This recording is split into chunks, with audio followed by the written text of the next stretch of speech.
Next, we have P.D. Price Shapiro, who's going to come up and talk to us about networking, that nasty word networking in our club. Although Rotary was founded on networking. So, Price Shapiro.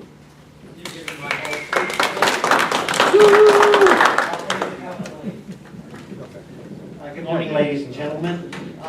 More than just networking, we're going to talk about how vocational service, that orphan of our Rotary services, thank you, how vocational service can play a role in recruiting and membership and keeping members. Now, the first slide is about strategic planning. And well, Ken talked a bit about that. I don't believe in strategic planning. I believe in being spontaneous. And I believe that spontaneity is best when well planned. When you stop and think about it, a Rotary meeting is basically a number of social interactions interrupted by a president doing Rotary business. And it is. Pardon? And a speaker. And a speaker. You know, we're there for the fun of it, aren't we? Okay, what is really strategic planning? I think Ken did a real good job on that because we talk about membership, and of course we have a strategic plan. When I had Roy's job, and I was the membership chair, I got a call from a Rotary president that said, I have a strategic plan, I want 10 new members. We meet on Thursday at noon, send them over. And we laugh, but that's basically the plan a lot of clubs have. Now, a strategic plan goes into detail. I don't know if we have any sailors here or any pilots. I happen to be a pilot, and my strategic plan, when I want to get from point A to point B, the first thing I do is I make sure I have an airplane.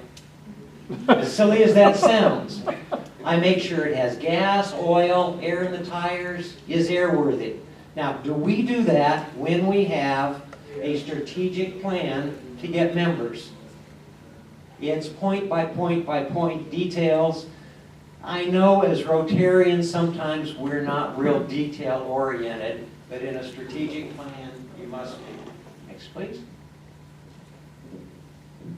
I don't have a $100 bill, but who? Okay, see, this is Paul Harris. Can everybody see him? Yes. Paul Harris founded Rotary in the early 1900s. Okay. All right. Does anybody know why Paul Harris founded Rotary? I talked to lawyers. It was a lonely lawyer. Now, isn't that a dream? Now, I recently read a book about Teddy Roosevelt, who was very active at the same time that Paul Harris founded Rotary. The early 19th century. Does anybody know what the prevailing ethic in business was at that time? Anybody? Laissez-faire. Screw them before they screw you. Really, literally, that was the business ethic in the big cities. There were giant corporations that made millions and millions of dollars, and they had no scruples. The legal system was very corrupt. The political system was very corrupt. When we recite the four-way test in our Rotary clubs, stop and think about it. We take it for granted. But they didn't then.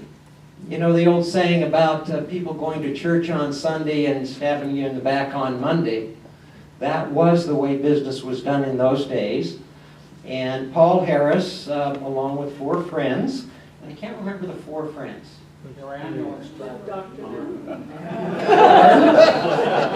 One was a plumber, you're sure.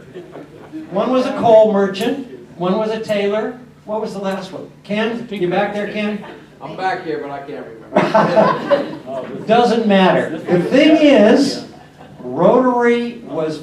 founded on businessmen getting together to do ethical business together. Now, in those days, while it wasn't a new concept, it was not the prevailing concept. Now, many of us, a few of us, I guess, are still working. A few of us might be retired, but those of us who are working, isn't it a pleasure to do business with people that we can trust, that are honest? Well, that's what Paul Harris wanted to do, the four-way test. And it didn't exist in those days. He was one of in the forefront of getting things changed. In the book I read about Teddy Roosevelt, civil servants didn't have civil service exams before that time. Teddy Roosevelt brought in civil service exams, postmasters, whatever you can think of that were civil jobs were appointed.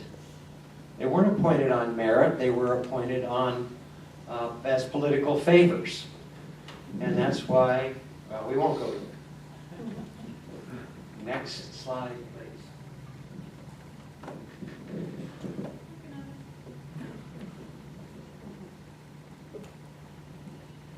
Anyway, Rotary was founded to encourage and foster the ideas of service and worthy enterprise.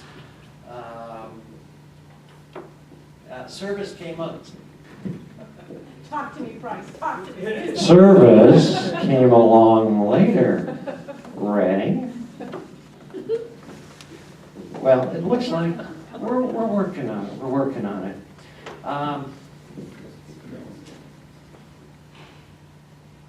So the next slide would tell you that service were the roots of our organization, and it really was. And we've kind of gotten away from it. When I was inducted in Rotary, I wouldn't call him my mentor, but there was a little introduction luncheon I got together with a couple of senior members, and they told me somewhat about Rotary. And as I'm sure you all know, in one meal, you can't learn all about Rotary.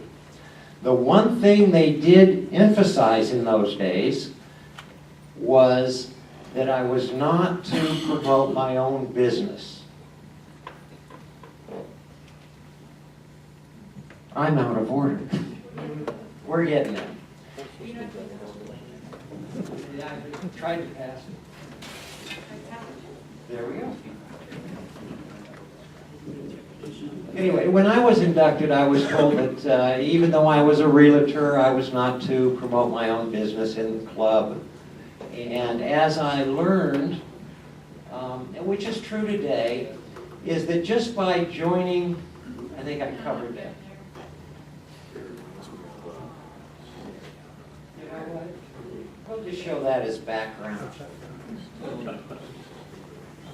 We know that there are a lot of people join Rotary thinking that they're going to get a lot of business out of it.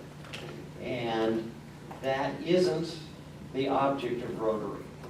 You don't join Rotary to get a lot of business. Once you have joined Rotary, you can earn the respect of your fellow members and get business out of it.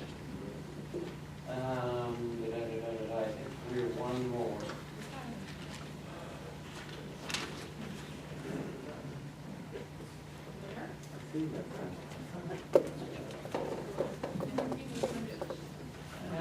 Let's keep going.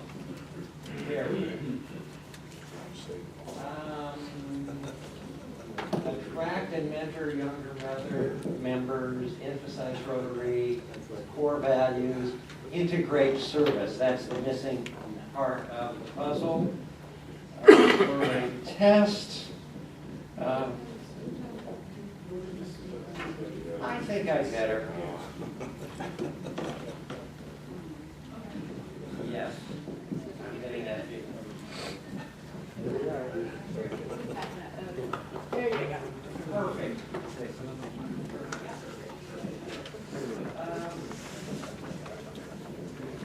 Several ways that our vocational service can change Rotary and the way we operate within Rotary. While business is not and shouldn't be the main reason people joins, I don't think we should downplay it as much as we do. Gary Maxwell, who is our vocational director this year, where's Ray? She's not paying attention. She's telling me to put the microphone. Yeah. Gary has found that by having members have vocational service get-togethers after a meeting, like a cocktail hour, helps to promote business between Rotarians, helps to promote the club, and helps the club to grow. And Ken had covered the points why we want the club to grow. I don't think that's the question. I think the question is how we can integrate vocational service into the mix of getting members, one, to stay, and two, to join. Thank you. I'm done.